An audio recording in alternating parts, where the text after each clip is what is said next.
All right, former third-party presidential candidate and self-made billionaire Ross Perot died today at the age of 89 years old. Perot, the original disruptor, right?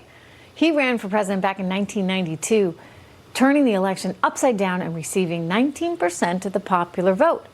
Perot then paved the way for, shall we say, another candidate to launch his very own bid for the presidency 25 years later. Now, the comparisons between Ross Perot and President Trump have been mentioned. An unconventional, unlikely candidate with deep pockets, beholden to no one, isn't that kind of nice, who went in there to shake up politics and rewrite history. Joining us right now, presidential historian Doug Wead and former White House advisor under President Clinton and Fox News contributor, Mr. Doug Schoen. I got a couple of Dougs here. So, Absolutely. Mr. Schoen, I'm going to start with you and then get over to Doug.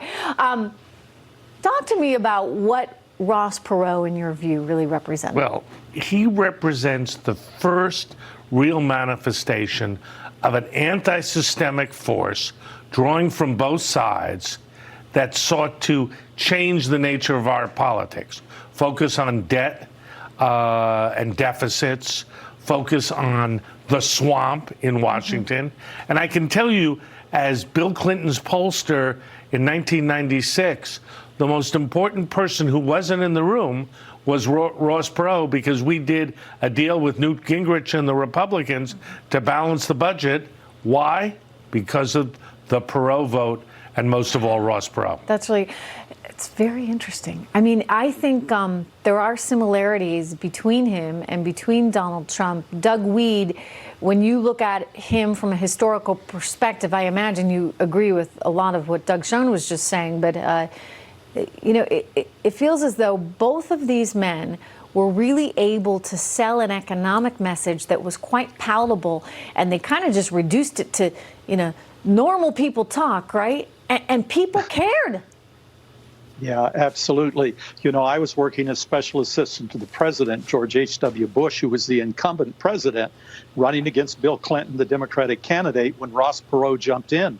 And in 1992, I got a phone call from George W. Bush, who was owner of the Texas Rangers at the time, looking at a gubernatorial run in a couple of years.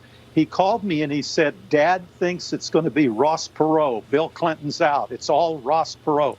They were convinced, and our data showed Ross Perot would be the president of the United States. But he went kind of cuckoo on us, if you'll remember. He held a press conference and said that people were following his daughters. He thought Bush had put them up to it, and he temporarily suspended his campaign and then went back into it. Let me ask about this, though, because it's a third-party thing, right? You know, and Doug Schoen, I know that you know Mike Bloomberg well, and he might have considered a similar type of thing, right? Run as the third-party candidate. And, you know, we saw the billionaire out in California announce at Tom Steyer that he's going to, in fact, do that. But that third-party candidate idea, did Ross Perot prove that it can't work?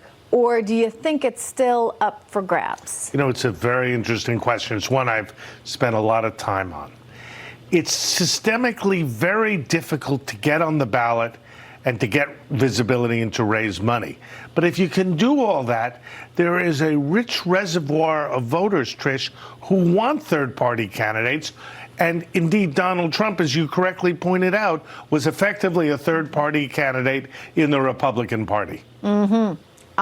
Do you think it could work at all in the near future, Doug Wead? I think theoretically that it could. I agree with Doug Schoen on this. And in fact, and what I was telling you is that our own numbers, Bush's own numbers, showed Perot would have won.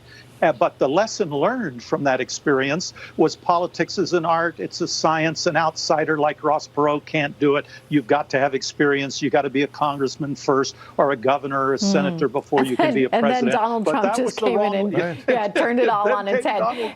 Let me ask you very quickly. This is a question for Doug, because, you know, we've talked a lot about this, about the extreme leftism right now in the party, the Democratic Party. BET Network founder, longtime Democratic billionaire Bob Johnson is out there saying that the Democratic Party really has just moved too far left. Here he is. The party, in my opinion, has moved, for me personally, too far to the left. And for that reason, I don't have a candidate in this particular, in the party at this time.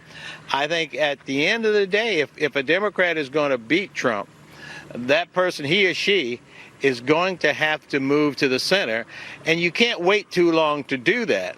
Is Johnson right? Oh, of course he's right. I mean, look, I'm a supporter of Joe Biden largely because there's nobody else to support. I see all his weaknesses, but in terms of his political positioning, he's where the Democrats need to be. But if you look at the rest of the field, they are competing to see who can move farther left. Wow. Higher taxes, getting rid of private insurance, the Green New Deal. I mean, Trish, this is ridiculous. This isn't the Democratic Party I joined, I grew up with, and I came to support. It just isn't. Yeah, I know. It's sad. I agree with you. Very sad. Mr. Stone, Mr. Wead, thank you very much. Thank you. All right, have you Thanks, guys seen this? This is a violent family fight at Disney.